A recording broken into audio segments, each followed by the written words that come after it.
साल से रात्रि को ना जाने कहाँ गायब हो जाता है, पता नहीं पड़ता। अब मैं इसके साथ नहीं रहूंगी, और हो सकता है कि आज का समय होता तो शायद तलाक ले लेती, पर पूर्व का समय था तो वो सीधे अपने प्राणों को त्यागने के लिए चली। और प्राणों को त्यागने के लिए जैसे ही चली, बस जानकर एक कुएं में अपने प्राणों को, एक बावड़ी में अपने प्राणों को त्यागने ही वाली थी, इतनी देर में वहीं से गालव ऋषि निकल कर जा रहे हैं। अब देखिएगा जरा शंकर करुणा कैसी करता है, शिव कृपा कैसी करता है। जब जब व्यक्ति हारता है, जब जब व्यक्ति हारता है, और अगर उसने कभी जिंदगी में एक लोटा जल चढ़ाया होता है, तो उसके हार के समय पर शिव खुद किसी ना किसी को भेज देते। शिव करुणा सागर किसी ना किसी को भेज देते। गालव ऋषि का आगमन हुआ, और गुरु का काम क्या है? आप लोग शिव गुरु, शिव महापुराण की कथा सुन रहे। गुरु का काम क्या? दीप जलाना, प्रकाश करना। गुरु का काम है प्रकाश करना। और गुरु, सर्वश्रेष्ठ गुरु का लक्षण क्या है? सर्वश्रेष्ठ गुरु वही होता है, एक राजा के महल में भी दीप लगाए तो एक गरीब की झोपड़ी में भी दीप लगाए तो समझना कि गुरु है। राजा के महल में भी जो दीपक से प्रकाश करता है और गरीब के झोपड़े में भी दीपक से प्रकाश करता है, वो गुरु होता है। पैसे वाला आया, दरवाजा खोल दिया। धनपति आया, दरवाजा खोल दिया। सत्तापति आया, दरवाजा खोल दिया। मालूम पड़ा कि वैभवपति से, धनपति और सत्तापति से तो मिलने की तमन्ना होती है, और कोई गरीबड़ा साधारण सा आ गया तो ठोकर मार कर चलती है, धक्का देकर चलती है। वो श्रेष्ठता नहीं, वो श्रेष्ठता नहीं।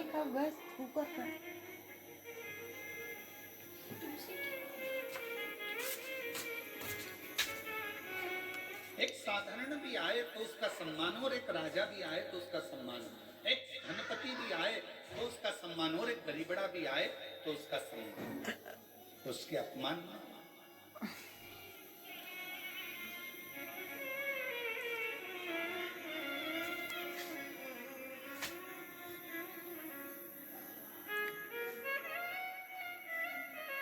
एक नम्रता के साथ में, एक गुरु का सर्वश्रेष्ठ कर्तव्य, गुरु का सर्वश्रेष्ठ लक्षण ही यही है कि राजा के महल में भी दीपक से प्रकाश कर रहा है तो गरीब के घर में भी दीपक से प्रकाश करे, दोनों का। क्योंकि दिया जो होता है वो ये नहीं देखता है कि राजा का महल है कि गरीब का झोपड़ा है, दीपक तो प्रकाश करना जानता है। उसी तरह गुरु गुरु होता है, वो सर्व जगत में प्रकाश करना जानता है। वो ये नहीं कि मैं इसको ज्ञान नहीं दूंगा, ये ऐसा है वो वैसा है। शिव महापुराण की कथा कहती है, जिनको किसी ने नहीं अपनाया, जिन भूत प्रेत चुड़ैल भूतनी डाकनी पिशाचनी, जिनको दुनिया के लोगों ने धुतकारा, जिनको दुनिया के लोगों ने, कोई अपने घर की शादी में भूत को नहीं बुलाता, प्रेत को नहीं बुलाता। लोग अपने घर की शादी में देवी देवता नोते, जगत जननी दुर्गा भवानी की पूजन करो, माता पूजन है। लोग पत्रिका में दिखाते हैं, शादी की पत्रिका छपती है तो उसमें लिखता है माता पूजन, मंडप, गणेश पूजन। तुमने कभी पत्रिका में देखा भूत पूजन, डाकनी पूजन, चुड़ैल पूजन, पिशाचनी पूजन? कभी तुमने पढ़ा? जम के तो बोलो, नहीं पढ़ा। क्यों? इनको कोई बुलाते नहीं।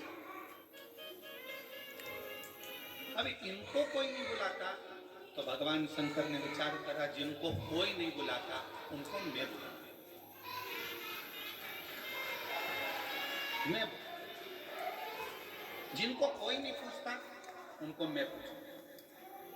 बड़े बड़े को तो दुनिया बुला लेती है, आजकल एक फैशन चला है कि इनको बुलाओ अपना नाम चलेगा, उनको बुलाओ अपना नाम चलेगा। एक से बढ़कर एक ढेरों सेलिब्रिटियों को बुलाया जाता है जिससे अपना नाम चले, पर मेरे शंकर से बड़ा दुनिया में कोई सेलिब्रिटी हो ही नहीं सकता।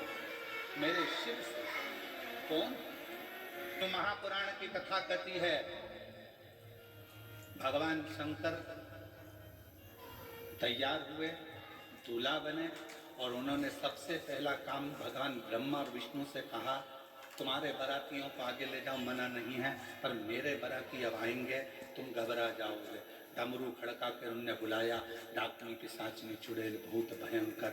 किसी की 1 आंख थी, किसी की 12 आंख थी, किसी के 12 मुंह थे, किसी के 10 मुंह थे, अलग अलग।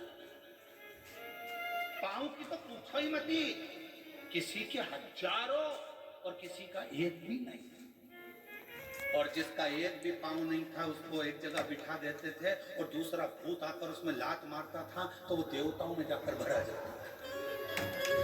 देवता देखकर घबरा जाते थे तो वो आगे भग जाते थे। फिर दूसरा आता था तो वो देखता था, फिर ये रुक गया, फिर उसने लात दी गेंद की तरह, फिर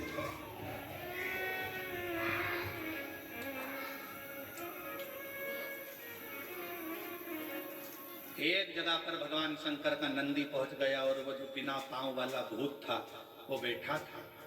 शंकर जी ने उसको हंसकर पूछा, क्यों रे, क्या हो गया?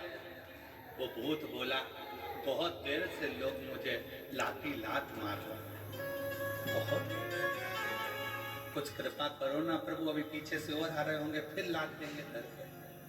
शंकर भगवान अपने भक्त को बल देते, तो शिव जी ने कहा उस भूत से, क्यों चिंता करता है, हल्का रहेगा तो लात मारेंगे, मेरा वर है तुझे, एकदम भारी हो जाए, एकदम भारी पत्थर की तरह, फिर देखो लात पड़ेगी। फुटबॉल का मैच देखा? फुटबॉल का, अरे जम के तो बोलो। फुटबॉल के मैच में एक अकेली फुटबॉल को इधर से भी लात, उधर से भी लात, इधर से भी लात, उधर से भी लात मारी जाती है। क्यों मारी जाती है? क्योंकि वो अंदर से खाली होती है। अगर वो फुटबॉल में रेत भर, पत्थर भर दिया जाए तो किसके बाप में दम हो तो मार के बताए।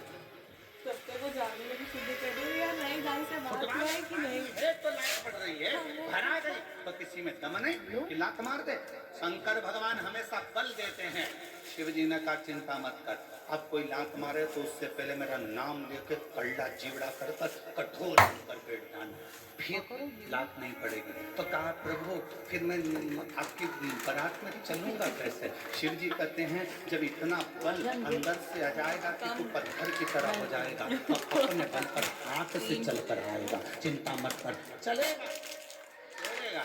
और वही हुआ, पीछे से एक भूत आया, उसने जो लात दी, लात देते थे उसकी लात टूट गई।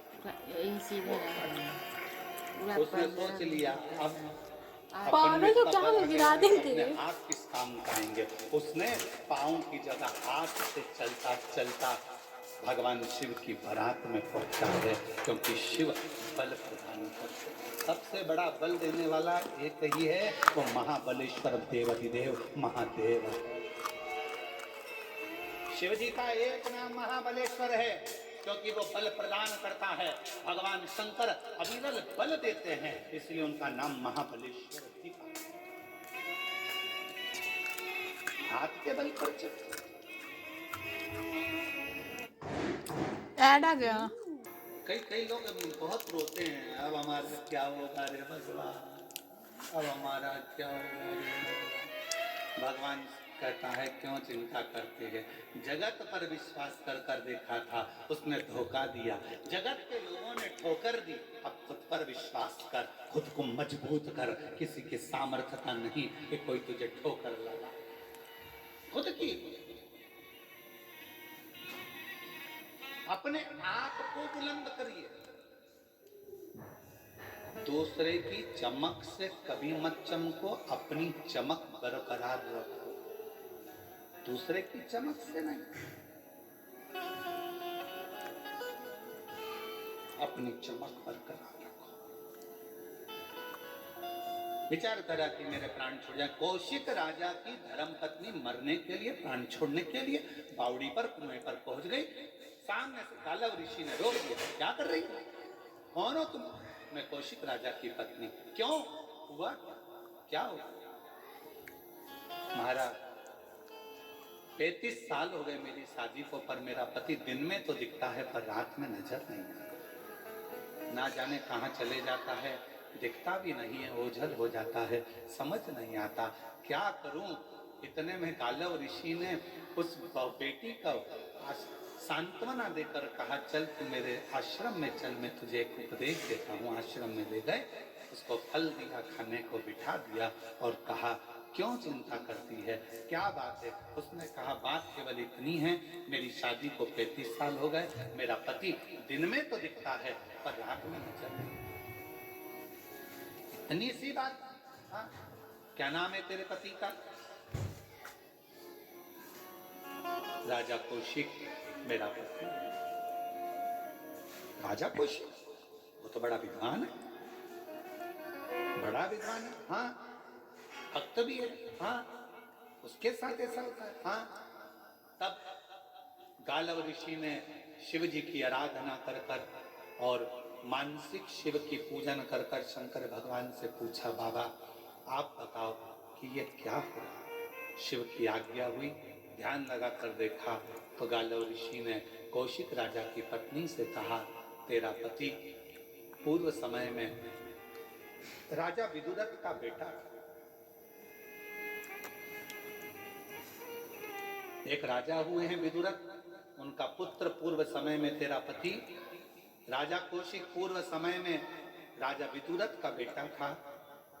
और इतना सुंदर था, इतना सुंदर था, सारे ठाट उसके हाथ में थे, सारी स्त्रियों का भोग भी वो भोगता था, सारे साज का भोग वो भोगता था। पर एक गलत काम वो करता था, क्या कि वो सुबह से लेकर शाम तक मुर्गा को मारकर, कुक्कुट को मारकर उसके मांस का भक्षण करता था, उसके मांस का भक्षण करता था।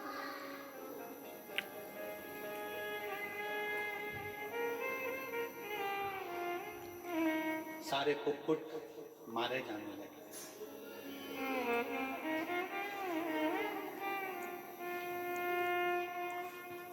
प्राण छूटने लगे सारे मुर्गाओं के, सारे कुक्कुटों के। नगर के जितने कुक्कुट थे, जितने मुर्गा थे, सब अपने राजा के पास गए।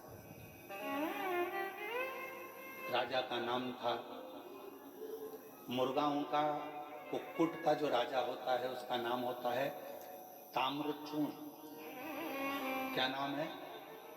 ताम्रचूर्ण का राजा, मुर्गा के राजा का नाम है ताम्रचूर्ण।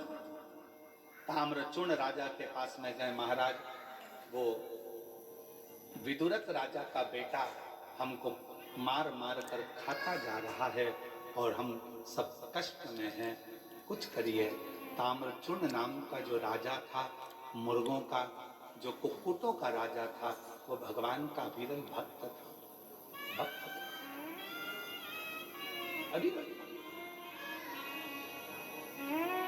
कल कथा में कहा था, एक चींटी भी अगर शिवजी से चिपकी हुई है ना तो समझ लेना कि वो साधारण नहीं है। एक चींटा शंकर भगवान के शिवलिंग के पास में चिपक कर बैठा है तो वो साधारण नहीं है। एक छोटा सा कीड़ा भी शंकर के शिवलिंग के पास बैठा है तो समझ लेना वो साधारण नहीं है। ना जाने कौन सा पूर्व जन्म का पुण्य होगा जो शिव के करीब में आएगा। शिव को जितने भी शिव भक्त कुबेरेश्वर बाबा की धरा पर पहुंचते हैं, और अगर हम सीहोर में रहते हैं, कुबेरेश्वर बाबा के धाम में रहते हैं, तो हम इन भक्तों का दर्शन कहीं से भी एकांत से हम करते रहते हैं कि बड़े किस्मत वाले हैं जो बाबा के धाम में कंकर शंकर की भूमि पर आए हैं।